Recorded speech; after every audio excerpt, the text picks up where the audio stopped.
오늘은 시편 72편이 되겠습니다. 72편 1절에서 20절까지. 오늘은 시편 72편 시편 72편 1절에서 20절까지를 봅니다. 하나님이여 주의 판단력을 왕에게 주시고 주의 공의를 왕의 아들에게 주소서. 그가 주의 백성을 공의로 재판하며 주의 가난한 자를 정의로 재판하리니 의로 말미암아 산들이 백성에게 평강을 주며 작은 산들도 그리하리로다. 그가 가난한 백성의 억울함을 풀어주며 궁핍한 자의 자손을 구원하며 압박하는 자를 꺾으리로다. 그들이 해가 있을 동안에도 주를 두루하며 달이 있을 동안에도 대대로 그리하리로다. 그는 뱀풀 위에 내리는 비같이 땅을 적시는 소낙비같이 내리리니 그의 날에 의인이 흥왕하여 평강의 풍성함이 달이 닿을 때까지 이르리로다. 그가 바다에서부터 바다까지와 강에서부터 땅 끝까지 다스리리니 광야에 사는 자는 그 앞에 굽히며 그의 원수들은 티끌을 핥을 것이며 다시스와 섬의 왕들이 조공을 바치며 서바와 시바 왕들이 예물을 드리리로다. 모든 왕이 그의 앞에 부복하며 모든 민족이 다 그를 섬기리로다. 그는 궁핍한 자가 부르짖을 때에 건지며 도움이 없는 가난한 자도 건지며 그는 가난한 자와 궁핍한 자를 불쌍히 여기며 궁핍한 자의 생명을 구원하며 그들의 생명을 압박과 강도에서 구원하리니 그들의 피가 그의 눈앞에서 존귀 여김을 받으리로다. 그들이 생존하여 서바의 금을 그에게 드리며 사람들이 그를 위하여 항상 기도하고 종일 찬송하리로다. 산 꼭대기의 땅에도 곡식이 풍성하고 그것의 열매가 레바논같이 흔들리며 성에 있는 자가 땅에 풀같이 왕성하리로다. 그의 이름이 영구함이며 그의 이름이 해와같이 장구하리로다. 사람들이 그로 말미암아 복을 받으리니 모든 민족이 다 그를 복되다 하리로다. 홀로 기이한 일들을 행하시는 여호와 하나님 곧 이스라엘의 하나님을 찬송하며 그 영화로운 이름을 영원히 찬송할지어다.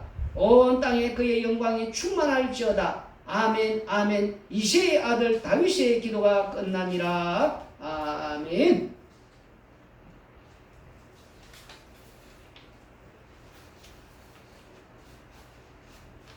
오늘 이제 이 시편 72편의 표제를 보니까 솔로몬의 시다라고 나오십니다. 솔로몬은 잠언 3000가지를 말하였고 그의 노래는 1005편이라고 열왕기상 4장 32절 열왕기상 4장 32절을 읽어보시면은 열왕기상 4장 32절 그가 잠언 3000가지를 말하였고 그의 노래는 1005편이며 이렇게 열왕기상 4장 32절 보시니까 이제 이렇게 솔로몬의 잠언이 3000가지 그 노래는 1005편이다 라고 나와 있는데 오늘 그 중에서 시 1005편 중에서 솔로몬의 시가 한 편, 딱 한 편만 시편에 이렇게 기록이 되어 있습니다. 그러니까 얼마나 또 솔로몬으로서는 마음이 이렇게 뭐 좋겠습니까? 자기가 시편을 이렇게 시를 1005편이나 시를 쓰는데 고작 시를 이렇게 편집하는 자들이 솔로몬 시는 딱 한 편만 이렇게 올려놨지 않습니까? 아삽의 시면 또 10편이 넘는 그랬는데 이제 솔로몬 자기는 1005편이 썼는데 한 편만 이렇게 편집하는 자가 딱 시를 올려놨으니까 이걸 알면은 조금 마음이 그렇지 않겠습니까? 어쨌든 이 솔로몬의 시는 1005편이나 되는데 딱 한 편만 오늘 이 72편에 이렇게 나와 있습니다. 솔로몬의 시가 이렇게 성경에 기록된 것은 여기뿐인데 그런데 20절을 또 보면은 어떻게 되어 있냐니까 이새의 아들 다윗의 이렇게 기도가 끝나니라. 이 솔로몬의 또 이 시편인데 또 마지막에는 다윗의 아들 이렇게 이새의 아들 다윗의 기도가 끝나니라 20절에 이렇게 또 해버렸단 말입니다. 그러니까 우리가 생각할 때는 다윗의 시인가 하고 또 이렇게 또 생각할 수 있다는 거예요. 왜? 맨 마지막 절에는 다윗의 이렇게 또 뭐 기도로 이렇게 끝이 나니까 이 다윗의 시는 이렇게 다음에도 계속 나옵니다. 그런데 이 시편은 히브리어로 이렇게 이게 시 전체가 5건이거든요. 5건. 이 5건으로 구별되는데 지금 이제 이 다윗의 이렇게 기도로 끝났다는 거는 이게 두 번째 건이 끝났다. 우리가 이렇게 보면 되는 거예요. 시편 73편에 보면은 이게 제3건 이렇게 시작됩니다. 제3건. 그러니까 다윗의 시편이 첫째 건이 1에서 41편까지 1편에서 41편까지 보면 첫째 건 그리고 둘째 건이 42편에서 72편, 지금 72편까지가 이 둘째 건이거든요. 그리고 둘째 건의 이 마지막에 지금 다윗의 기도를 끝나는 것은 압도적으로 이 다윗의 시가 이렇게 많이 나오기 때문에 이렇게 또 다윗의 시 이렇게 뭐 기도로 이렇게 끝이 났다. 우리가 이렇게 또 볼 수도 있고. 그리고 시편도 전체적으로 우리가 이 성경을 우리 볼 때에 다윗의 언약 무슨 말이겠습니까? 다윗이 사무엘상하, 열왕기상하, 역대기하 있지 않습니까? 그 다음에 지금 요수기상전, 욥기, 시편, 잠언, 전도서, 아가서 지금 이렇게 5건 나오지 않습니까? 이 시편, 이 시가서 그 여기까지 전체를 우리가 물론 그 다음에 뭐 선지서 나오고 앞에 율법서 나오는데 전체를 구약 전체 율법이라지 않습니까? 무슨 말이겠습니까? 그리고 오늘 말씀은 우리가 이 다윗의 언약 안에 있는 사무엘상하, 열왕기상하, 역대기상하, 시가서가 이 시편까지를 이 다윗의 언약 안에 다윗 언약 안에 있다. 무슨 말이겠습니까? 전체적으로 다윗 언약 안에 있기 때문에 이게 솔로몬도 하나의 다윗의 언약 안에 있는 왕들이 많이 나오지 않습니까? 우리가 열왕기상하, 역대기상 이렇게 보면은 그러니까 전체적으로 그 다음에 지금 시가서로 가니까 다윗의 언약 안에 있는 왕들이니까 그래서 이게 지금 다윗의 기도로 끝나는 또 다윗이처럼 솔로몬의 시인데 마지막에는 꼭 다윗이처럼 이렇게 표현한 것 우리가 그렇게 볼 수가 있다.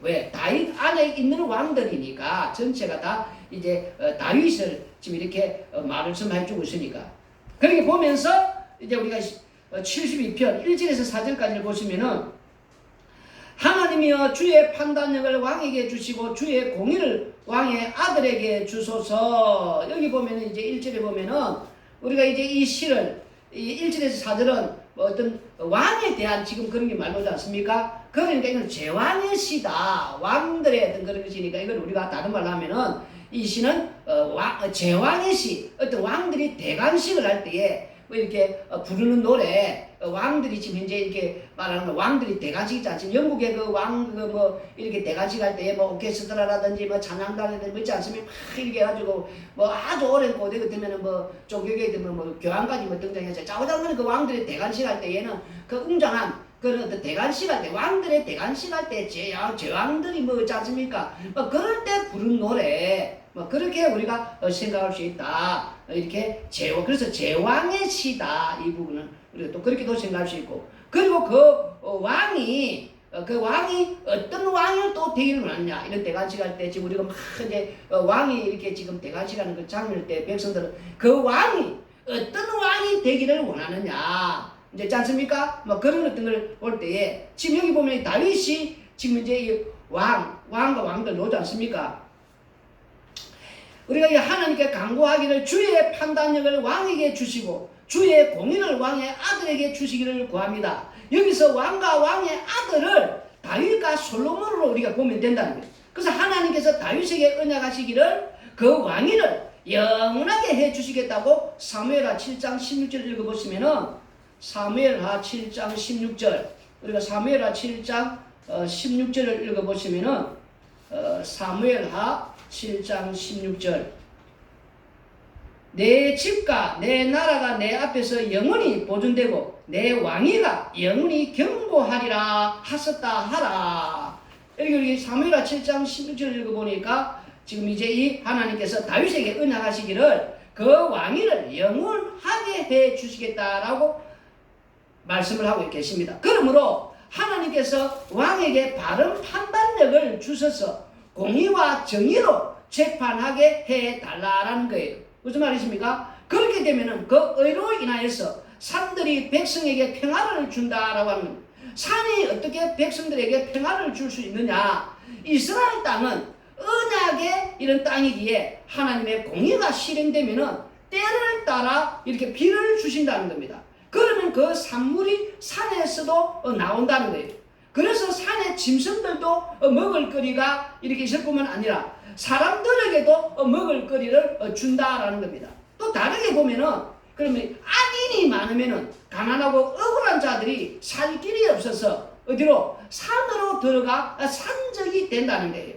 무슨 말이겠습니까? 그 사울이 다윗을 핍박할 때 다윗이 어디로 다녔습니까? 그 산으로 피난다니지 않습니까? 그 이렇게 동굴로. 그 우리나라도 이렇게 우리가 이렇게 많을 때는 이 백성이 도탄에 빠지고 그 하는 하는 수 없이 산으로 들어가서 도둑죄가 이렇게 되는 거. 그래서 조선시대 도둑들이 많지 않습니까? 그러므로 왕이 공의로운 재판을 하며 가난한 백성의 억울함을 이렇게 풀어주고 궁핍한 자의 자손을 구원하고 압박하는 자를 꺾고 산과 들에도 성읍에도 참된 평화가 이렇게 오게 된다는 거예요. 그런 참된 평화의 왕이 다스려 주시기를 강구하는 이런 어떤 내용이다라는 겁니다. 다시 한번 읽어보면은 1절에서 4절. 하나님이여 주의 판단력을 왕에게 주시고 주의 공의를 왕의 아들에게 주소서. 그가 주의 백성을 공의로 재판하며 주의 가난한 자를 정의로 재판하리니 의로 말미암아 산들이 백성에게 평강을 주며 작은 산들도 그리하리로다.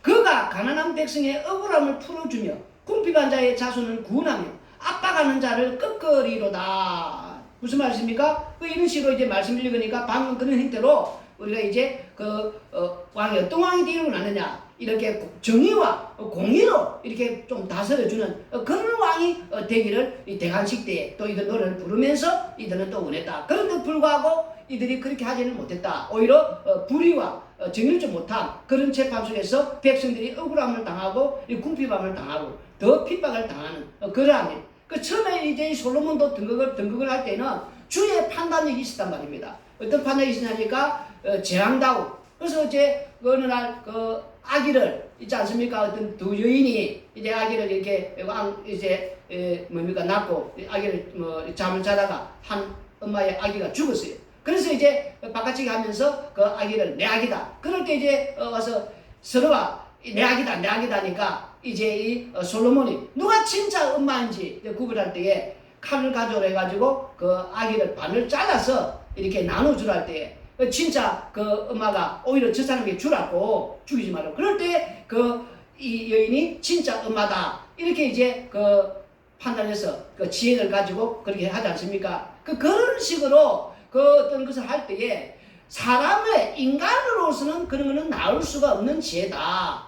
그때부터 사람들이 솔로몬을 두려워했단 말입니다. 그러면 인간이 그런 식으로 해서 진짜 엄마를 그 당시 유전자 검사하는 것도 시대도 아니고 누가 진짜 엄마인지 내 아기다 할 때 이거 어떻게 구별하겠어요?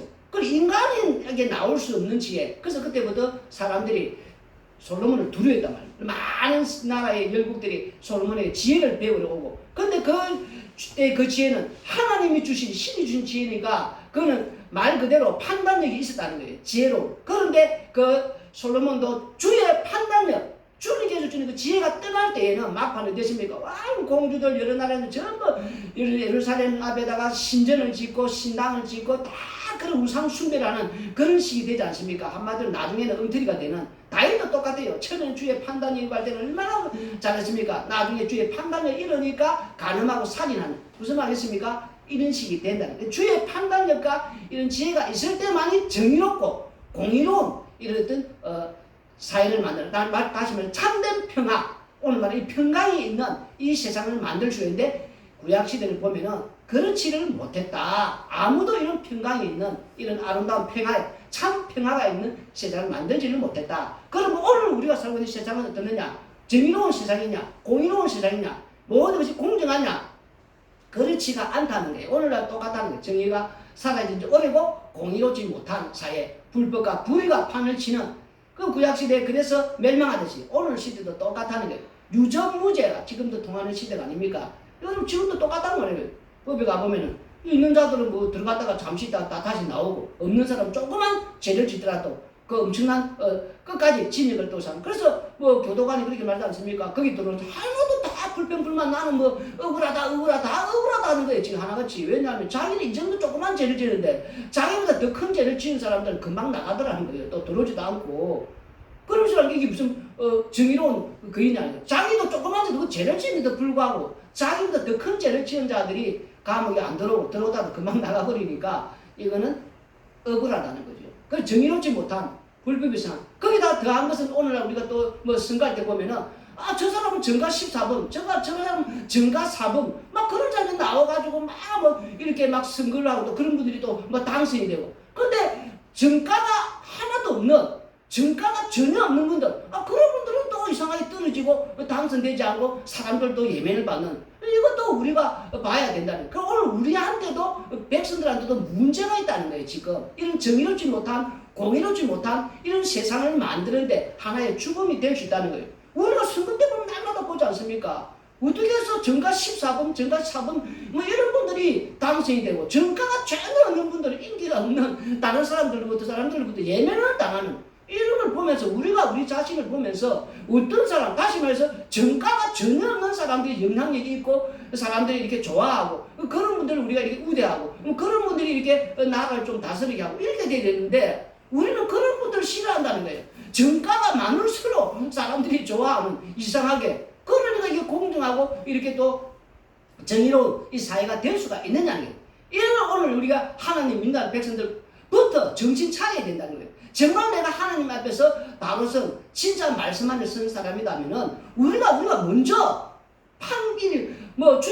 그 사람의 주의 판단력을 받아서 바르게 정의롭게 공의롭게 해주기보다는 우리가 먼저 정의롭게 딱 보고 이 사람은 정가가 전혀 없네, 불법을 전혀 이렇게 하지 않는 깨끗하신 분이구나, 그 사람은 눈여겨보고 우대해야 되는데 불구하고 그런 분을 예면한다는 거예요. 지금 우리가 우리 자신을 바라는 누구에게 우리는 손을 두고 찍느냐는 거예요. 항상 보면 정가 몇 번, 교도소라면 우리나라는 그러니까 교도소를 들락날락 해야만이 뭔가 이렇게 뭐 되는 정가가 아니고 죄를 많이 지야만이 그런 분들이 뽑아서 그런 분이 당선이 뭘 정의롭게 공의롭게 나라를 다스리고 하겠냐는 게 지금.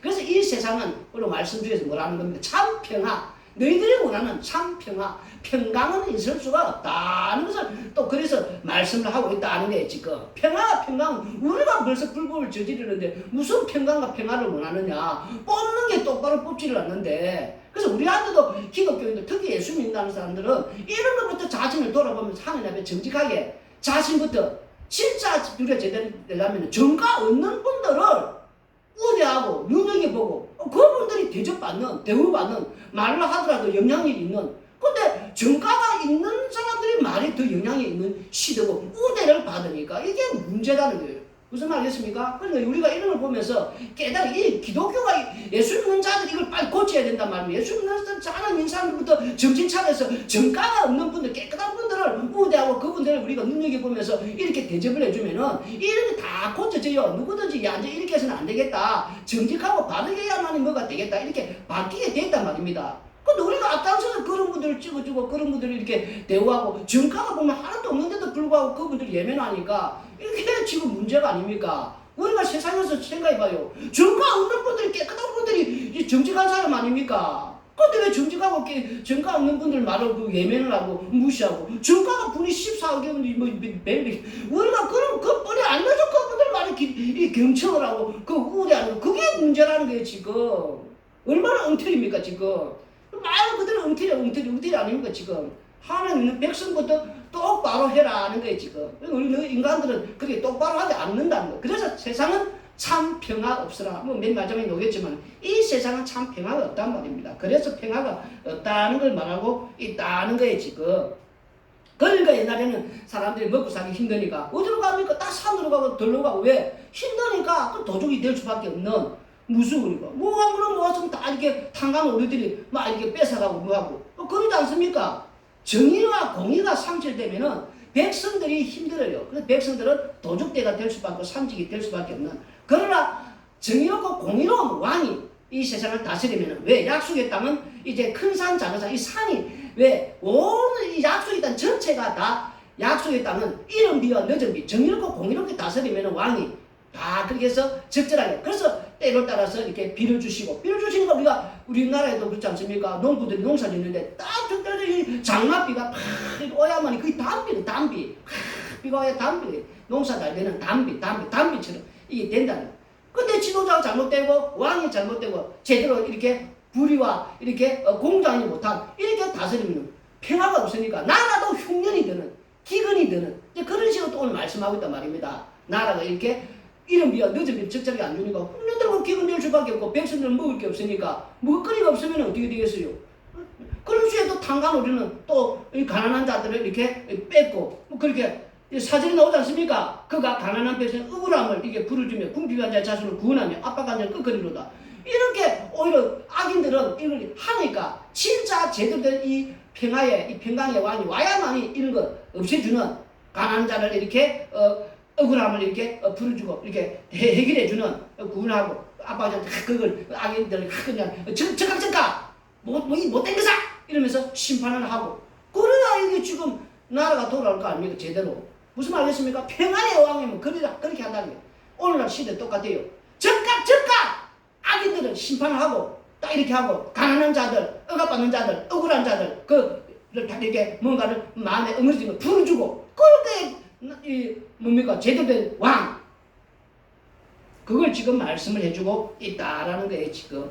그런데 평강이 이렇게 주어진다. 제대로 된 왕이 다스리면은 이제 그렇게 된다는 거예요. 5절부터 우리가 이제 11절을 읽어보시면은 그들이 해가 있을 동안에도 주를 두루하며 달이 있을 동안에도 대대로 걸어하리로다. 그는 뱀풀 위에 내리는 비같이 땅을 적시는 소낙비같이 내리리니 그의 날에 의인이 흥황하여 평강의 풍성함이 달이 닿을 때까지 이르리로다. 그가 바다에서부터 바다까지와 강에서부터 땅끝까지 다스리리니 광야에 사는 자는 그 앞에 굽히며 그의 원수들은 티끌을 핥을 것이며 다시스와 스메 왕들이 조공을 바치며 서바와 시바 왕들이 예물을 드리리로다. 모든 왕이 그의 앞에 부복하며 모든 민족이 다 그를 섬기리로다. 아멘. 여기 이제 5절에 11절 보면은 어려운 왕의 통치가 시간과 공간을 다 채우도록 이렇게 지금 강구하는 거예요. 그래서 시간은 낮과 밤을 그렇게 말을 하는 것이고 공간은 바다에서 바다까지 강에서 땅끝까지를 말하고 있고 그래서 그 공의로운 왕의 통치는 뱀풀 위에 내리는 비같이 땅을 적시는 소낙비같이 내린다라고 말하는 거예요. 그래서 목축하는 자들은 풀을 베고 났을 때에 이 비가 오면은 새로운 풀이 이렇게 자라기를 이렇게 참으로 원하는데 그때 내리는 그 비는 복된 비다 하는데 그 땅을 적시는 이 소낙비도 또 역시 농부들에게도 복된 비가 될 수가 있다는 거예요. 이것이 바로 어려운 왕이 이렇게 통치하는 날의 평화의 그 풍성함을 말하고 있다는 거예요. 그래서 이러한 어려운 왕의 통치로 인한 평화가 널리 전하여지면은 광야와 다시제에 있으면 그 왕들과 서바와 시바 왕들과 모든 왕이 그의 앞에 부복하며 모든 민족이 그를 섬기게 될 것이다 라고 말하는 거예요. 그 솔로몬 때의 남방의 여왕이 온 적이 있지 않습니까? 그러나 이제 이 솔로몬도 나중에 타락함으로 영광을 잃어버리게 되는 그러므로 성경에 기록된 이런 내용은 다 누구를 그리스도 영에 의하여서 기록되었기에 그리스도께서 하실 일은 미리 보여주는 그런 역할을 한다는 거예요. 그러므로 다윗이나 솔로몬은 참된 왕의 모습을 잠깐 보여주기도 한다는 거예요. 예를 들어 솔로몬의 그 재판은 우리가 방금 보았지만 우리가 읽었지만 그 아기를 그렇게 누구 엄마냐 이런 거 지혜로고 이게 주의 판단력이에요. 이 인간이 이게 놓을 수 있는 그런 게 아니다 말입니다. 나중에는 이제 이 솔로몬이 그 성경 보면은 그 연애를 했다지 않습니까? 그 많은 여인을 천명이 두는 그렇지 않습니까? 그래서 우상 숭배를 하는 그런 식으로 무슨 말 하겠습니까? 그 사후에 솔로몬 사후에 나라가 나누어지는 그래서 참된 평화의 왕이 지금 아니다는 거. 그 모습 인간을 통해서 이제 그걸 말씀을 하고 있다는 게 다시 한 번 더 말한다면 주의 판단력과 주의 공의로 백성을 다스리면은 그 땅에 충만한 다시 말해서 평화가 충만해진다는 걸 무슨 말씀입니까? 그게 해가 있을 동안 달이 있을 동안 이건 시간 낮밤 주야니까 이 시간 중에서 주야로 이렇게 평강과 평안이 있는 걸 말하는 것이고 그리고 이제 또 비가 이렇게 적절하게 이렇게 내림으로 말미암아 이렇게 이제 의인이 많을 때는 이게 나라의 전체가 이 평화로운 그런 게 된다는 거. 왕이 제대로 다스릴 때 그렇다는 게 왕이. 그래서 원수들은 이 티끌을 이렇게 하려다는 거, 항복한다는 거. 그 악인이 설 자리가 없다는 거죠. 왕이 제대로 돼서 이렇게 한다면 바다에서 바다까지 공간적인 땅에서 강의 전적인 공간적인 개념 아닙니까? 그 안에 사는 자들은 평강을 누리는 이 평화를 누리는 그런 이제 시절이 된다는 거예요. 근데 악인이 다스리면은 거꾸로 다스리면은 온 천지가 그래 이제 가난한 자들, 특히 궁핍한 자들, 억압받는 자들은 억울한 자들이 이렇게 생기고 그러나 의의 왕 나중에 결국은 누구를 만나면 메시아가 오면은 모든 나라들이 한마디로 열국의 왕들이 봉헌을 들고 이렇게 찾아오게 된다. 그래서 오늘날 이 말씀을 가지고 또 어떻게 하면 메시아니즘을 유대인들이 이 말씀 보면서 그런 거 생각하지 않습니까? 우리가 이제 빨리 이런 왕이 오면은 나라가 이제 이게 힘 있는 나라가 돼서 온 세계에 이런 나라들이 보물 들고 우리나라에 이렇게 찾아오는 옷을 부부고 이렇게 굴복하는 이제 그걸 기다고 그리고 메시아 편을 쓰면은 나중에 나도 한 자리 할 거야 한몫 받을 거야 이런 식으로 이들이 유대인들은 그 메시아를 이렇게 기다렸다는 거예요. 그 우리나라도 그런 게 있지 않습니까? 우리나라도 보면은 그 천리교입니까? 보면은 후천계백 이래 가지고 있지 않습니까? 거기 보면은 뭐 곤지곤지 뭐 묵지바스 하듯이 뭐 그러면서 그 나중에 여러분들 그 지구가 23.5도로 이렇게 기울이잖아요. 그 이게 언제부터 지구가 23.5도로 기울어지느냐? 그러면 또 어떤 사람들은 학자들이라든지 또 뭐 어떤 사람들은 그 하나님께서 그 노아 시대 원래는 동그란 이렇게 지축이 이렇게 동그랗게 완벽했는데 하나님이 툭 친다는 거예요. 툭 치가지고 그래가지고 그게 이렇게 기울어지면서 물이 이제 넘쳐가지고 원래는 땅이 육지 다 이게 뭐 전부 육지대로 물은 이게 하나였는데 툭 치가지고 뭐 그래가지고 이게 이렇게 됐는데 이제 이게 또 천리경 보면은 이 23.5도가 여러분 천리교 이렇게 딱 바로 되면은 우리나라도 그게 메시아니즘이다 말입니다. 유대교가 메시아 기다리듯이 의왕 그 평강의 왕 오면 자기들이 모든 열국이 우리도 그 천리경 보면은 천리교 이렇게 딱 바로 선대요. 지구가 그러면은 우리가 나라가 세계 중심이 되네. 세계 중심 그게 후천계백. 그래서 여기 지금 뭡니까? 일본은 물의 장기이 돼. 이 지구가 이렇게 딱 바로 서니까 우리는 지구의 중심이 되니까 우리나라가 세계 중심이 되는 그래서 우리나라가 온 세계를 이렇게 다스리는 그 날이 온다 하면서 그게 이제 천리교 후천 그 계백 그 이런 식으로 하면서 천리교를 믿어라 믿어야 이게 이제 된다 이러면서 이제 자기들은 그 천부경 안에 이게 곤지곤지 묵지바 하면서 놓지 않습니까? 여러분들 좀 읽어봐요. 그거 보면 이제 그런 식으로 후천 계백이 가지고 우리나라도 하나 이런 뭡니까? 메시아니즘. 그래서 이걸 믿어라. 이거 하나도 메시아가 되지 않습니까? 메시아니즘. 우리나라가 온 세계를 다스리고 일본은 그렇게 물속에 잠긴다면 얼마나 듣기 좋아요. 그날에서 오기를. 그런 식으로 유대인들도 메시아가 오면은 온 세계 의회왕이 나서서 온 세계 자기들에서 항복하고 굴복하고 보물을 들고 이렇게 찾아오는 이런 식으로. 그래서 평화의 왕이 오시기를 바라며 기다리는 하나 이게 메시아니즘, 메시아 기다리듯이 온 세계 각 나라마다 이런 메시아를 이미 다 있단 말입니다. 유대인들만 있는 게 아니고 그는 왕이 오셔가지고 이제 그렇게 되기를. 본문 12절에서 14절을 읽어보시면은 12절에서 14절 그는 궁핍한 자가 부러지질 때에 건지며 도움이 없는 가난한 자도 건지며 그는 가난한 자와 궁핍한 자를 불쌍히 여기며 궁핍한 자의 생명을 구원하며 그들의 생명을 압박과 강포에서 구원하리니 그들의 피가 그의 눈앞에서 존귀 여김을 받으리로다. 평화의 왕은 궁핍한 자가 부르짖을 때 건져준다는 겁니다. 도움이 없는 가난한 자도 건집니고 가난한 자와 궁핍한 자를 불쌍히 여기며 또한 이 궁핍한 자의 생명을 구원한다는 겁니다. 그들의 생명을 압박과 강한 포악에서 이렇게 구원을 하고 그들의 피가 그의 눈앞에서 존귀하게 여김을 흘린 자들의 그 평화의 왕이 신원하여 주신다라는 거예요. 그러므로 이런 말씀도 평화의 왕이 오셔서 어떻게 구원하시는지 신약까지 우리가 또 다시 봐야 된다는 거예요. 한마디로 말해서 평화의 왕이 오시면은 궁핍한 자들, 이 가난한 자들을 그들의 그 신원을 이렇게 불쌍히 여겨주셔가지고 구원하여 주신다는 것. 무슨 말이십니까? 그래서 그 세상에서 이 가난한 자와 약자들, 이 궁핍한 자들, 이런 자들은 피를 흘리게 된단 말입니다. 힘 있는 자들이 가난한 자들을 이렇게 억압하고 궁핍한 자들을 억압하니까 가난한 자들 세상에서 항상 피를 흘리는 그러한 삶을 사는데 이 평화의 왕이 오면은 오히려 그들의 그 생명을 그 핍박에서 그 강포에서 이를 구원하여 주신다. 지금 그렇게 말씀하고 있어요. 그러면은 그 평화의 왕이 그 의의 왕이 오셔서 이 가난한 자, 억압받는 자, 궁핍한 자, 핍박받는 자 강포에서 구원해 줄 때에 무엇으로 구원해 주겠느냐. 이제 이렇게 우리 볼 때에 이 시편 2편을 읽어보면은 철장을 가지고 오셔서 이렇게 한다는 표현이 있단 말이에요. 철장. 그러니까 사람들은 또 그 철장하니까 무슨 큰 어떤 무슨 휘두르는 뭐 건재 그 높은 어떤 뭐 힘 있는 또 그렇게 생각한다는 거예요. 지금 좀 이따 그럼 다시 그 설명하긴 하고.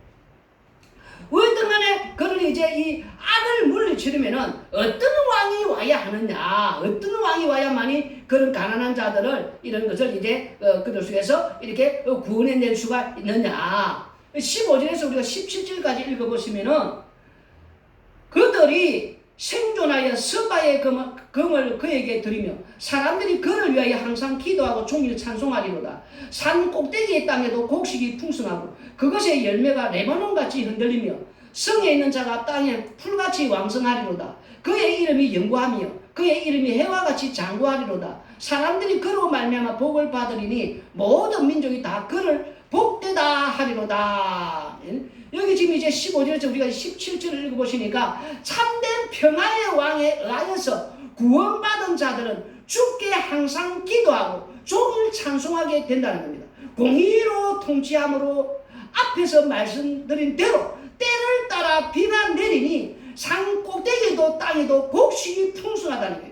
그의 이름이 해와 같이 오래간다는 거예요. 사람들이 또한 그로 인하여서 복을 받으니 모든 민족이 다 그를 복되다라고 한다는 거예요. 이래서 우리가 아브라함의 그 언약이 여기서 이제 보인다는 겁니다. 이 아브라함을 통하여서 모든 민족이 복을 이제 받는다. 이제 그러면서 우리가 여기서 또 말씀을 볼 수가 있다는 거예요. 지금 갈라디아서 3장 우리가 16절을 읽어보시면은 갈라디아서 3장 16절 갈라디아서 3장 16절 읽어보시면은 이 약속들은 아브라함과 그 자손에게 말씀하신 것인데 여럿을 가리켜 그 자손이라 하지 아니하시고 오직 한 사람을 가리켜 내 자손이라 하셨으니 곧 그리스도라. 여기 지금 이제 말씀을 읽어보면은 시편 72편 여기 지금 이제 17절을 보시면은 그의 이름이 영구하며 그의 이름이 해와 같이 장구하리로다. 사람들이 그로 말미암아 복을 받으리니 모든 민족이 다 그를 복되다 하리로다. 여기 그로 말미암아 복받고 그로 말미암아 복되 이 민족이 여기 이제 아브라함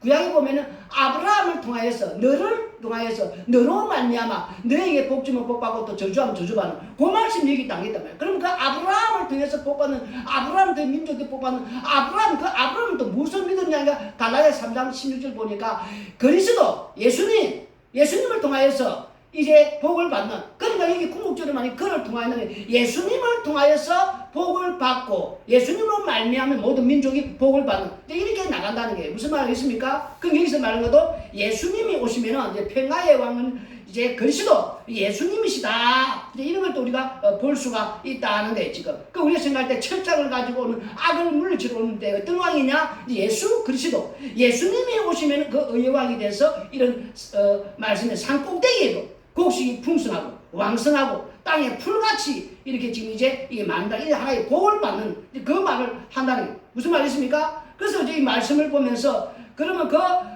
아브라함이 그 믿었던 그 그리스도 그 예수님을 통해서 이제 이렇게 복을 받았는데 그 예수님께서 오시면 마태복음 1장 1절에 보면은 아브라함과 다윗과 예수 그리스도의 세계라. 이 아브라함이 출발해서 어디로 가냐니까 예수님께 연결된 거 아닙니까? 아브라함, 다윗, 그리스도. 그래서 그리스도를 통해서 다시 말해서 오늘 치면은 우리가 예수님 믿고 그 예수님인데 무슨 복을 받느냐 하니까 죄와 사망에 갇혀있는 오늘 모든 세상 사람들이 죄와 사망 아래에 갇혀있는 데서 꼼짝하지 못하는 그런 상에서 의의 왕 예수님께서 이 땅에 오셔서 그를 구원하여 주시는 이걸 복받았다. 무슨 말이겠습니까? 이걸 복받는 지금 그런 복을 받는 자들은 그걸 구원받은 자들은 그 무엇을 하느냐 하니까 15절에 뭐라고 되어 있습니까? 그를 위하여 항상 기도하고 종일 찬송하리로다.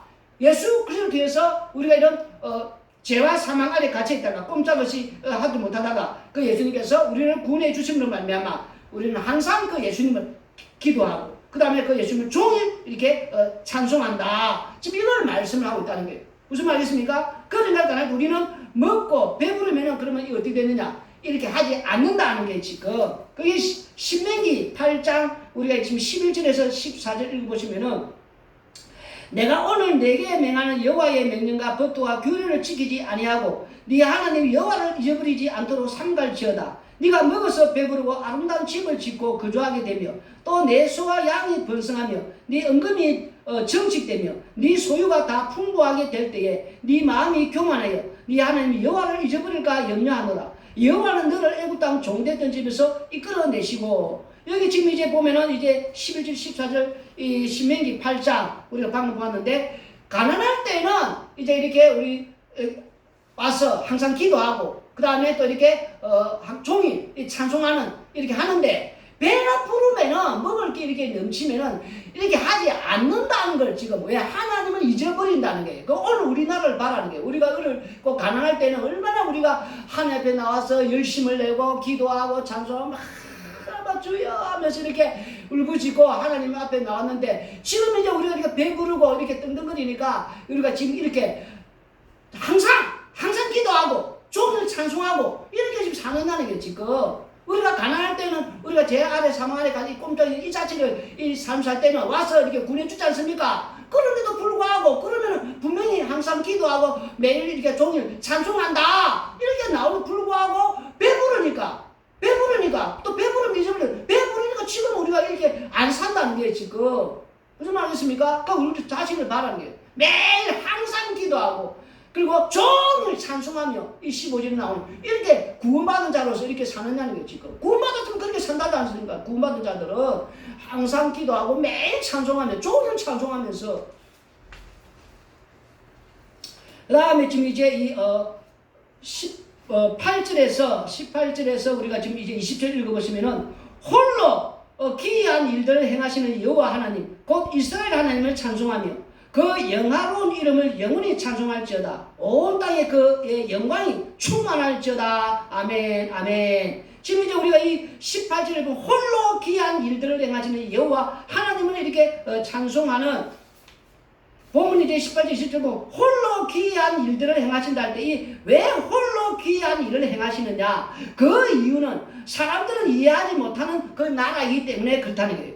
그러나 그 귀한 일로 인하여서 구원받은 자들은 그 영화로운 이름을 영원히 찬송을 한다는 거예요. 온 땅에 그의 영광이 충만할지어다. 이 아멘을 두 번이나 한다는 거예요. 그리고 20절 앞에서 우리가 보았고 넘어가면서 그러면 시편 72편은 이스라엘의 왕이 어떤 왕이어야 하는지를 보여주고 있다는 거예요. 그 백성들은 그런 왕이 또 되기를 간구를 하는 것이고 그러나 우리가 이미 구약에서 아는 대로 그런 온전하고 참된 왕이 없었다는 겁니다. 그러므로 하나님이 이 말씀을 이루기 위하여 오시는데 먼저 구약에서 평화의 왕이 어떻게 오실지를 말씀하시고 신약에 그 평화의 왕이 이제 오신다는 겁니다. 우리가 지금 이제 보면은 이사야서 63장 1절에서 3절 읽어보시면은 에돔에서 오는 이 누구며 붉은 옷을 입고 보소라에서 오는 이 누구냐 그의 화려한 의복 곧 큰 능력으로 걷는 이가 누구냐 그는 나이니 공의를 말하는 이요 구원하는 능력을 가진 이니라 어찌하여 네 의복이 붉으며 네 옷이 포도주 털을 밟는 자 같으냐 만민 가운데 나와 함께한 자가 없이 내가 홀로 포도주 털을 밟았는데 내가 노함으로 말미암아 무리를 밟았고 분함으로 말미암아 짓밟았으므로 그들의 선혈이 내 옷에 튀어 내 의복을 다 더럽혀 심으니 십자가로 지금 다 이룬다는 걸 지금 이걸 말씀을 하고 계시다는 거예요. 오시는데 홀로 여기 지금 이제 이 18절에 홀로 귀한 일들을 행하시는 여호와 이렇기 때문에 홀로 이거는 인간이 여기에 뭐 개입해서 뭐 이렇게 뭐 도움을 주고 하는 게 못 된다는 거예요. 하나님 홀로 사람이 오셔서 우리 중에 오셔서 홀로 십자가에 피 흘려 죽으신 선혈이 붉게 있다는 건 뭐냐면은 피 흘려 죽는다는 이 십자가에 피 흘려 죽은 홀로 이 일을 귀한 일을 이 일을 행하시는 그래서 인간은 방어만 될 뿐이라는 거예요. 홀로 이 행하셔서 십자가로 다 이루셔서 십자가로 죽으시죠 부활을 이 심판주가 바로 평강의 왕으로 오신다. 이 말을 지금 18절에서 말씀을 해주고 있다는 거예요. 그리고 그 이름이 영원히 찬송을 받게 온 땅에 그의 영광이 충만하게 될 것이다. 지금 그걸 지금 이제 이렇게 말씀을 하고 계시다는 거예요. 지금 무슨 말이십니까? 다시 한 번 더 말하면 홀로 여호와 하나님께서 이 일을 다 하신다는 거. 왜? 하나님께서는 인간의 도움을 받지 않는다는 거예요. 하나님 홀로 이 일을 다 해야 된다는 거예요. 지금 그 우리가 지금 이제 이 말씀을 보면서 힘 있는 자가 와서 그 뭐 이걸 또 이렇게 뭐 평화롭게 되느냐. 그래서 세상은 다 그래요. 항상 군사력. 그래서 오늘날 세상에 군사력, 경제력 이런 걸 보지 않습니까? 그래서 우리나라도 한 해 37조의 군비를 이렇게 국방비에 투입을 해서 세계 6위의 이런 군사 강국 아닙니까? 우리나라도 이 세상은 또 평화를 지키기 위해서는 그러면 안 된다는 거예요. 그죠? 유엔 평화 유지군 이래서 만들어서 그게 또 돈을 또 투입하고 이 세상은 힘으로만이 평화가 유지된다. 힘이 아니면은 평화가 유지되지 않는다. 근데 그 힘과 그런 어떤 능력을 또 하더라도 그게 안 되는 건 단가는 우리가 많으면 안 된다는 거예요. 그 미군이 아프가니스탄을 이렇게 뭐 해서 그 평화를 주게 했지만은도 그래서 얼마나 돈을 많이 투입합니까? 그래서 막 사람들에게 그 식량도 주고 여러 가지 또 막 이렇게 지원을 많이 했는데 그 받은 그 나라가 그 고위층들 그 지도들 있지 않습니까? 자기들이 다 나눈 게 그걸 또 자기가 떼돈 그 부자 그 내놓지 않습니까? 그러니까 거기 밑에 나라의 평민들에게 자기들에게 나누지 않는 그러니까 그 미군들이 아무리 돈을 쏟아 부어도 그게 됩니까? 그래서 미군을 떠나버리니까 그게 다시 아프가니스탄 어떻게 됐어요? 우리나라가 똑같다는 게 6.25 전을 통해 가지고 미군이 얼마나 많은 이렇게 나라에 이렇게 구호 물자를 막 이렇게 지원했는데 그 어디 갔어요? 그 받은 그 지도자들이라든지 이런 것들이 자기들이 다 착복하고 막 챙기고 우리 그거 가지고 막 바로 자기들 부자 되고 국민들한테 백성들한테 굶주리자 누구만큼 또 안 줄 때도 있고 그런 식으로 하니까 이게 지금 문제라는 거예요. 그게 받았으면 공평하게 다 자기들이 이렇게 다 이 백성들 나누지고 이렇게 해야 되는데 그렇게 하지 않더라는 거예요 지금. 이런 탕한 오리 때문에. 그래서 아무리 뭘 하더라도 이 세상은 평화가 자기들 나름대로 뭘 하지만 평화가 없다.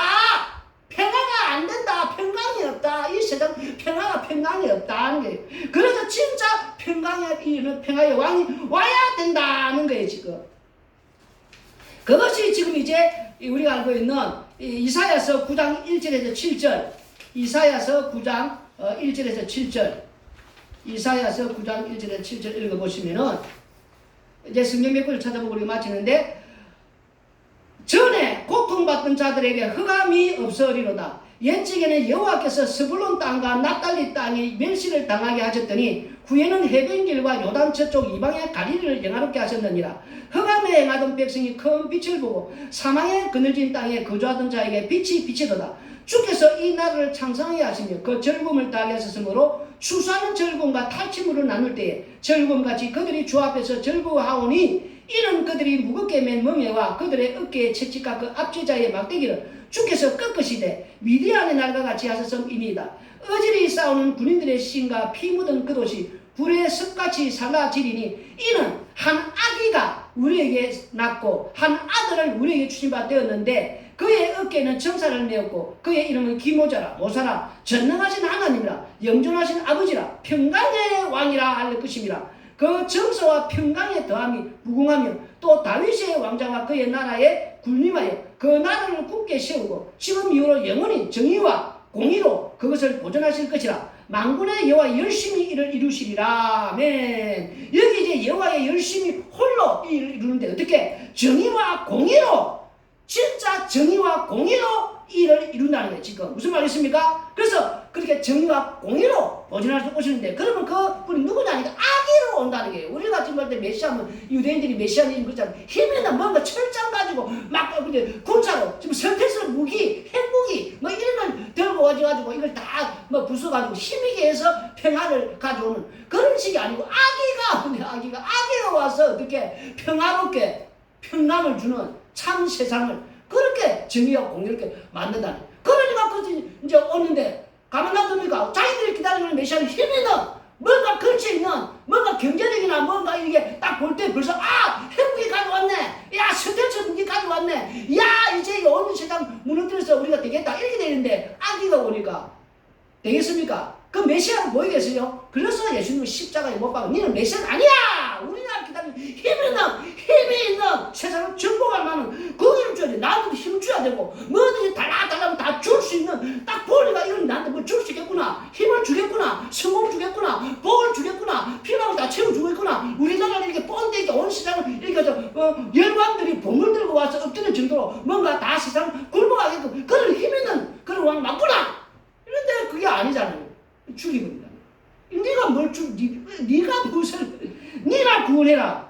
그게 이제 이사야 53장 1절 6절 우리가 전한 것을 누가 믿었느냐? 여호와의 팔이 누구에게 나타나느냐? 그는 주 앞에서 자라나기를 연한 순 같고 마른 땅에서 난 뿌리 같아서 고운 모양도 없고 풍채도 없은즉 우리가 보기에 허무할 만한 아름다운 것이 없도다. 이게 뭐냐면은 이런 아기들 모습을 오니까 이런 메시아를 오니까 누가 안 믿겠냐? 아무도 안 믿었다는 거예요. 아무도. 그리고 베들레헴에서 태어나지 않습니까? 왜냐하면 성경을 이루어야 되니까 떡집에서 와야 되니까 살과 피를 줘야 되니까. 그리고 자라는 거는 왜 이런 이방 땅 그 당시에 멸시하고 조롱하고 막 손가락질하는 그 비유죠. 그 지역이 바로 갈릴리 지역이고 스불론 납달리 땅이다 말입니다. 세상에서 가장 가난한 자들, 궁핍한 자들, 억울한 자들, 핍박받는 자들이 그 땅이 바로 갈릴리 나사렛 그 스불론 땅. 그래서 예수님께서 거기서 자라야 되는 거예요. 거기서 멸시받고 조롱받고 그래서 뭐만 거기 나사렛 지역에서 이렇게 나와야 되는 거예요. 왜? 그건 멸시받는 지역이고 그는 궁핍한 자, 가난한 자들이 사는 지역이에요. 가난한 자를 살리고 궁핍한 자를 억압해서 이렇게 구원해내는 거예요. 가난한 땅에서 이렇게 자라야 된단 말이에요. 가난한 땅에서 태어나기는 베들레헴 떡집에서 자라기는 멸시받는 거, 조롱받는 거, 궁핍한 자들이 모여 사는 거, 억울한 자들이 모여 사는 거. 무슨 말이겠습니까? 우리 예수는 그런 데서 자랐단 말입니다. 세상에 손가락질 당하는 그래서 뭐만 에이 나사렛에서 뭐 선한 길 이렇게 논단 말입니다. 거기서 무슨 그 멸시받고 조롱받고 비웃고 그 아무것도 없는 거짓들 싼 거짓들이 모여서 그런 땅에서 뭐 자란 벌써 손가락질이 나오게 돼 있는 예수님이 그런 땅에서 그러니까 이 사람들이 무슨 그걸 누굴 메시아를 믿겠냐는 거예요. 그래서 누가 안 믿겠느냐? 누가 안 믿겠느냐? 아무도 믿지 못하는 메시아를 믿는 아니다. 벌써 아니다 될 수밖에 없네. 무슨 말이겠습니까? 그런데 사람들 자꾸 예수님은 무엇이 높은 것처럼 우리보다 더 천한 멸시받는 여러분 멸시받는 곳에서 자랐단 말입니다. 멸시받는 곳에서 궁핍받는 가난한 자들이 모여 사는 곳, 억압 당하는 자, 착취받는 그런 곳에서 자랐단 말이에요. 모여서 그런 사람 사는 곳에 가서 사실 뭐 잘 알고 가야 되는 성경을 자꾸 모르고 얼마나 우리는 행복하게 사는 줄 모르고 하나님의 사람도 그런데 그런 또 세상 가장 그런 낮은 그런 자들 모여 사는 왜 가난한 자들 억압받는 자 지금 방금 노정 궁핍한 자 이런 자를 구원해내고 이런 자를 그 억울함 풀어주고 우리가 방금 읽지 않습니까? 4절에 가난한 백성의 억울함 풀어줘야 되고 궁핍한 자손을 구원해야 되고 압박받는 자 꺾어버려야 되고 본인이 그런데 자라야 그런 분들을 이렇게 이해하고 해결해 주지 않습니까? 우리가 이런 걸 자꾸 말씀을 엉터리를 보니까 문제란 말입니다. 그래서 3절에 그는 멸시를 받아. 그래서 멸시를 받아주고 멸시 받는 곳에 자라주니까 멸시를 받아. 사람들에게 버림받았으며 강고를 많이 겪었으며 질고를 아는 자라. 마치 사람들이 그에게서 얼굴을 가린 것 같이 멸시를 당하였고 우리도 그를 기억이지 아니하였도다. 그러자 예수님 얼굴에다가 사람들이 어떻게 합니까? 침을 택게 받았지 않습니까? 하나님이 사람한테 얼굴에 침을 여러분 얼굴에 누군가 침을 택 받아봤습니까? 당해봤습니까? 하나님이 사람한테 침 뱉음을 당했단 말이에요. 침 뱉음을 당하고 뒤에서 누가 이렇게 눈을 감겨가지고 주먹을 때려가지고 알아맞추고 알아서고 그 정도로 그걸 멸시받았대요. 사람들은 멸시받았대요. 그 정도 땅에서 멸시를 받아봤어요.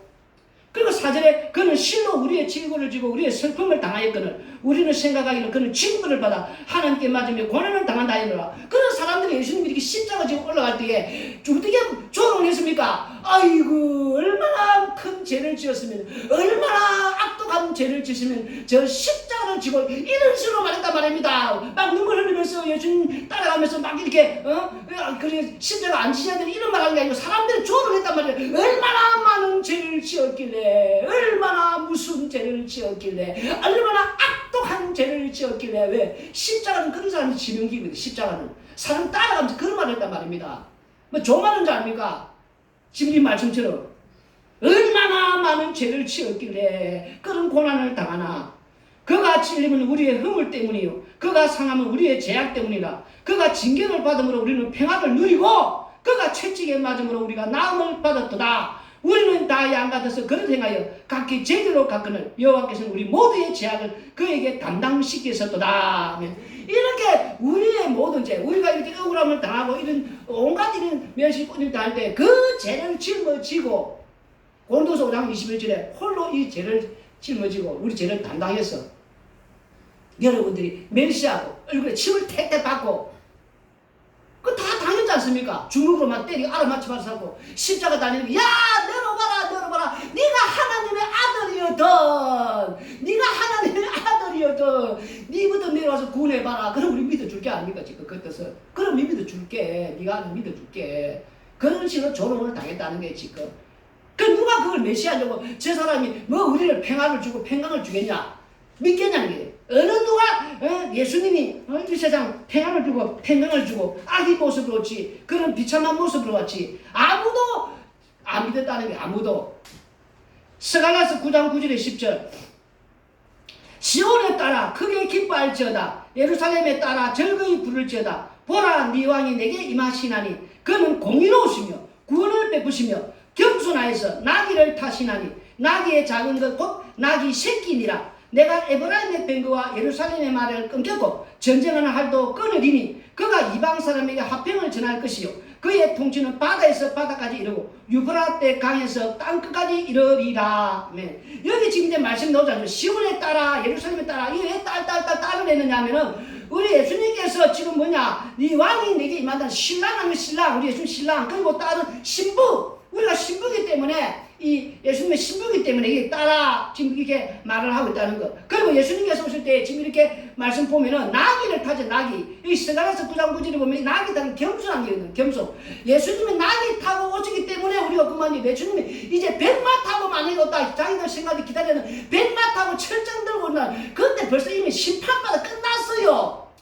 우리를 구원해주기 위해서 아기 같은 그런 모습, 힘없는 모습, 그런 이제 지금 조롱 말고 비우는 애기게 무슨 아기가 무슨 하겠냐, 이런 어떤 힘없는 모습, 낙이 또 새끼 타고 지금 뭐 하겠느냐, 이런 모습을 왔기 때문에 구원을 해주는 거. 무슨 알겠습니까? 예수님을 우리가 생각할 때 기다려서 철장 들고, 진짜 여러분 생각하면 힘있는 모습, 그 백마 타고, 요한계시록 백마 타고 오는 날은 끝났어요. 제리만 심판할 때는 백마 타고 오는데, 백마 타고 끝났단 말입니다. 이미 이제는 기다리면 진짜 백마 타고 오시는, 이제 그 재림하고 이제 그밖에 안 남았어요. 근데 낙이 타고 오니까 그것도 사람들 그렇지 않습니까? 이런 뭐 낙이 이렇게 되고. 그런데 여기 보면은 이제 어서 뭐 하느냐니까 에브라임의 뱅거와 예루살렘 말을 끊겠고 전쟁은 활도 그게 창과 뱅거, 활 이걸 다 끊는다는 건 세상의 힘, 세상은 창, 칼 이런 이제 활, 창, 칼, 활 이런 무기 가지고, 그게 이 세상에는 시대적 무기, 핵무기 있느냐, 뭐 또 경제력 뭐 이런 거 보지 않습니까? 이게 힘이거든요. 세상의 힘. 근데 이걸 뭐하러 오는 거 아니까 이 힘을 끊어버리겠다. 이걸 완전히 끊는다는 거는 이 세상의 힘을 끊는다. 세상의 평화는 그런 것으로 평화 유지군으로 세상이 평화가 되는 거 아니다 말입니다. 그거 있어도 지금 세상에 지금 각 나라 전쟁하고 난리 아닙니까? 뭐 유엔 평화 유지군이 있다고 세상에 지금 평화가 유지되고 있습니까? 우리나라도 호치담담 지금 북에서 좀 노리고 있고, 이 세상은 평화가 없단 말이에요. 그 세상의 힘 가지고는 안 된다는 거예요. 예수님께서는 그런 힘을 다 끊어버리겠다는 거. 그래서 사람에게 화평을 준다. 그래서 바다에서 바다까지 강에서 가. 여기 10편 72편 8절에 나오지 않습니까? 10편 72편 8절에 그가 바다에서부터 바다까지와 강에서부터 강까지 다스리니, 이게 나오지 않습니까? 10편 72편 8절이 스가랴서 9장 이제 10절에 똑같은 말이 나오지 않습니까? 바다에서 바다, 유프라트 강에서 땅끝까지 누가 이 평화의 왕이, 이 의의 왕이 오셔서 세상의 모든 힘을 창, 칼 이런 활로 다스리려고 하는 이런 걸 평화가 없고 다 끊어버리는. 그래서 진짜 평화는 우리 예수님께서 이런 걸 다 끊는 평화. 그리고 예수님께 다는 어떤 나라냐니까 이사야서 11장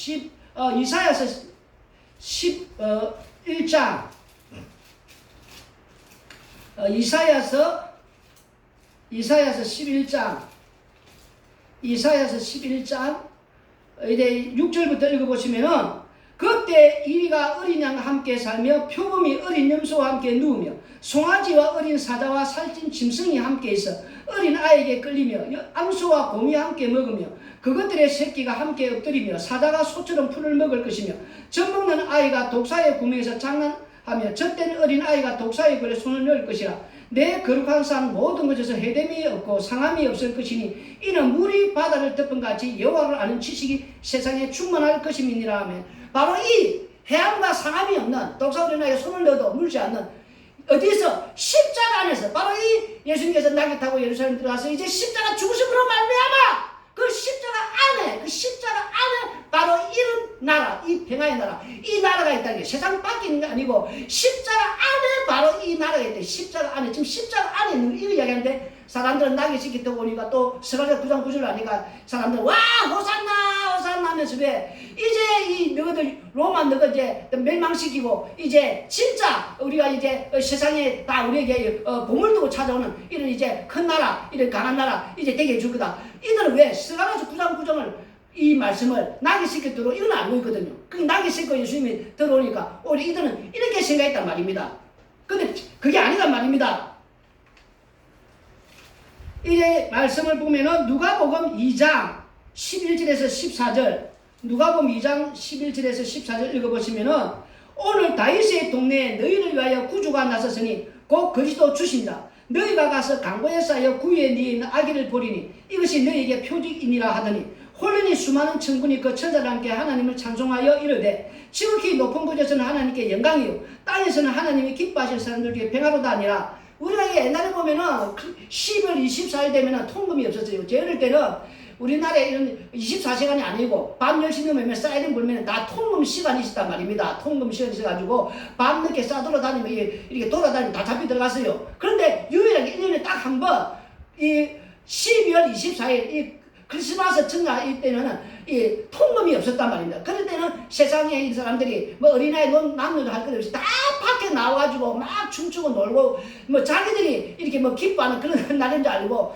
이렇게 했단 말입니다. 무슨 말이겠습니까? 그런데 여기 보면은 뭐라고 말했습니까? 분명히 지극히 높은 곳에서는 하나님께 영광이요 땅에서는 하나님이 기뻐하신 사람들 중에 다시는 십자가 안에 있는 자들만 평안을 주겠다는 거예요. 지금 아무에게나 아니고 창세전 그리스도의 택함을 받은 다시는 십자가 안에 있는 자들에게만 평안을 주기 위해서 예수님이 오신 거지. 온 세상 다시는 크리스마스 전날 24날 온 사람들이 막 통금을 따고 막 이렇게 춤추면서 막 놀고 하지만 자기들 기뻐하게 온 게 아니다 말입니다. 한마디로 말해서 평안을 주시는데 바로 이 자기 백성 창세전 그리스도의 택함을 받은 또 십자가 안에 있는 백성을 위해서 하나님이 기뻐하신 사람들 그 사람들 그 중에 그들에게 평안을 주기 위해서 이제 오신다. 그 아기가 그게 누가복음 19장 28절로 33절에서 43절 누가복음 19장 28절에서 28절 그리고 33절에서 44절 읽어보시면은 예수님께서 이 말씀을 하시고 예루살렘에 향하여 앞서서 가시더라. 나귀 새끼를 풀 때 이제 스가랴서 9장 9절에 10절을 이루기 위해서 나귀 새끼를 풀 때에 그 임자들이 이르되 어찌하여 나귀 새끼를 푸느냐 대답하되 주께서 쓰시겠다 하고 그것을 예수님께 끌고 와서 자기들의 겉옷을 나귀 새끼 위에 걸쳐놓고 예수님을 태우니 가실 때에 그들이 자기의 겉옷을 길에 펴더라. 이미 감난산 내리막길에 가까이 오시매 제자의 온 무리가 자기들이 본 바 모든 능한 일로 인하여서 기뻐하며 큰 소리로 하나님을 찬양하였대. 찬송하리도다 주의 이름으로 오시는 왕이여 하늘에는 평화요 가장 높은 것은 영광이로다 하니 무리 중 어떤 바리새인들이 말하되 선생님이여 당신의 제자들을 책망하소서 하거늘 대답하여 이르시되 내가 너희에게 말하노니 만일 이 사람이 침묵하면 돌들이 소리 지르리라 하시니라. 가까이 오사 성을 보시고 우시며 이르시되 너도 오늘 평화에 관한 일을 알았더라면 좋을 뻔하였거니와 지금 내 눈에 숨겨졌도다. 날이 이럴지라 내 원수들이 토둔을 쌓고 너를 둘러 사면을 가두고 또 너와 및 그 가운데 있는 네 자식들을 땅에 메어 치며 돌 하나도 돌 위에 남기지 아니하리니 이는 내가 보살님 받는 날을 알지 못함을 인함이니라 하시니라. 아멘. 여기 지금 이제 말씀을 보시면은 이제 그 스가랴서 9장 9절에서 10절 말씀을 이들은 알고 있단 말입니다. 나귀 새끼 들어오면은 이제 온 세상 진짜 자기들이 기다리는 그 메시아 힘 있는 메시아 천장 가지고 온 세상을 이제 무너뜨리는 부수는 그래서 로마도 이제 부숴버리고 이제 자기들에게 이렇게 힘을 주어서 온 세상에 모든 열국들이 보물 들고 이렇게 찾아오는 그런 나라가 된. 그래서 메시아 편에 서면은 자기들은 한 자리 할 수 있는 그걸 기대하고 왜 나귀 새끼 들어오는 그거는 그래서 이해했단 말입니다. 그래서 막 찬송하려다 이렇게 하는데 이들은 진짜 그 평화를 몰랐단 말입니다. 예수님은 그런 칼, 창, 활을 끊어버리러 왔단 말입니다. 근데 아기의 모습으로 오고 그것이 그래서 예수님께서 41절에 가까이 오사 성을 보시고 우시며 이 예루살렘 성을 보고 지금 예루살렘 멸망을 보고 우는 장면 아닙니까? 왜? 이들은 지금 모른다는 게 지금 왜? 지금 예수님이 막 이 세상 막 이렇게 힘 가지고 막 이렇게 문들어서 이제 평안을 주는 줄 알고 평안을 줄 줄 알고 이렇게 기대는데 예수님은 지금 그게 아니지 않습니까? 십자가의 죽으심으로 말미암아 진짜 그 십자가 안에 있는 그 평화, 그 평강을 주시기 위해서 지금 그걸 아니까 그걸 모르니까 그래서 이 눈에 보이는 이 예루살렘도 이렇게 다 돌 하나도 남지 않는 이렇게 다 멸망시켰지 이런 말 하고 있는데 이들이 이해를 못해요. 그래서 예수님께서는 이들과 이 평화가 생각이 다르지 않습니까? 그래서 예수님께서 이르시되 너도 오늘 평화에 가는 일을 알았더라면 좋을 뻔하였거니와 지금 내 눈에 숨겨졌다가 이러면 십자가의 감정, 진짜 평화는 십자가 안에 있는데 십자가 안에 있는 이들을 모르니까 그래서 진짜 평화가 숨겨졌다, 감추어졌다는 게 이제 그걸 지금 말씀하면서 우리 예수님께서 가까이성으로 우시며 우리 예수님은 울 수밖에 없는 거예요. 근데 예수님이 죽으시고 부활하시고 이렇게 승천하셔서 창세전은 그래서 택함받은 자기 백성들에게 성령을 부으시는 말미암아 성령을 받은 자기 백성들이 이제 어떻게 됩니까? 이제 눈이 열어지니까 아 십자가 안에 진짜 평안이 있고 평강이 있고 이 구원이 있구나 이걸 알게 됐다는 거예요. 무슨 말이십니까? 십자가 안에 있는 자들이 아까 우리 이사야 6장 9절 12절에 나오는 진짜 해함이 없고 상함이 없는 그 나라는 십자가 안에 있다는 거예요. 십자가 안에 예수님께서 만든 그 나라에 진짜 참 평안과 평강이 있던 나라 바로 그 지금 이 말씀 중에서 말씀하고 있는데 사람들은 눈에 보이는 이 세상을 그도 힘으로 이렇게 무엇을 해서 다 자체에서 평안을 주는 참 평안을 주는 그런 식으로 이해를 했다는 게 지금 힘 가지고 그 예수님은 세상의 힘을 오히려 끊어버리는 그 힘으로는 평화가 안 된다는 거예요. 무슨 말이십니까? 지금 우리 세상에 유해 평화 유지군이 있지만 뭐 세상이 평화습니까? 온 세상이 지금 뭐 전쟁통 아닙니까? 약자가 강자를 삼키는 강자는 약자를 삼키고 뭐 말만 뭐 이렇게 막 쳐들어가고 지금 보세요. 이게 무슨 평화가 있습니까? 유해 평화 유지군이 있어도 평화가 안 되지 않습니까? 호시탐탐 놀이는 무슨 평화가 있습니까? 세상의 힘으로는 다른 나라를 이렇게 정복하고 이렇게 착취하는 것이지 평화가 없단 말입니다. 그러나 십자가 안에 우리가 생각하는 세상 힘을 다 이렇게 끊어버리고 진짜 십자가 안에 참 평안을 주신다는 것. 그게 이제 골로새 3장 1절에 4절 11절 그러므로 너희가 그리스도와 함께 다시 살리심을 받았으면 위의 것을 찾으라. 거기는 그리스도께서 하나님 우편에 앉아 계시느니라. 위의 것을 생각하였고 땅의 것을 생각하지 말라. 이는 너희가 죽었고 너희 생명이 그리스도와 함께 하나님 안에 감추어져. 지금 이게 십자가 안에 이 모든 것들, 이 구원과 생명과 이 참 평화, 평강이 이 십자가 안에 지금 일단 감추어졌다는 걸 다시 한 번 더 또 이 누가복음에서 골로새서 신약이 지금 계속 말씀하죠. 그래서 4절에 우리 생명이신 그리스도께서 나타나실 그때에 너희도 그와 함께 영광 중에 나타나리라. 예수님 앞으로 이제 재미 말씀에 진짜 백마 타고 오시면은 이 세상 완전히 끝나는 날 아닙니까? 나귀 새끼 타고 오기 때문에 아직까지는 기회가 있는데 그러나 이제 이 백마 타고 여러분 생각하는 그런 철장도 올 때 심판이다 심판 철장도 올 때는 그래서 11절에 거기에는 이 거기 어딥니까? 십자가 안에는 헬라인이나 유대인이나 할레파나 무할레파나 야만이나 스구디아나 종이나 자유는 차별이 없다. 어디에서 이 세상은 차별이 있단 말입니다. 그러나 십자가 안에는 차별이 없다는 것. 무슨 말이냐면 오직 그리스도를 만유해 주시오 만유 안에 계시니라. 그래서 십자가 안에 들어오는 자만이 이